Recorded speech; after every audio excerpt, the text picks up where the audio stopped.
धग धग ज्वल ज्वल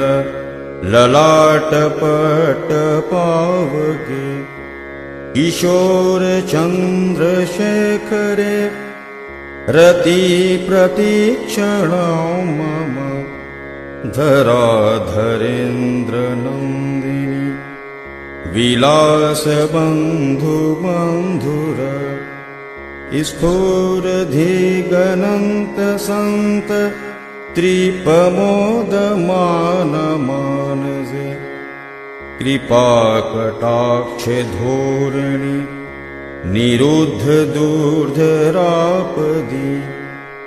क्वचिद्दिगम्बरे मनो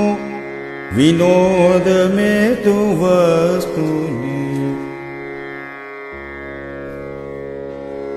जटाभुजङ्गपिङ्गलस्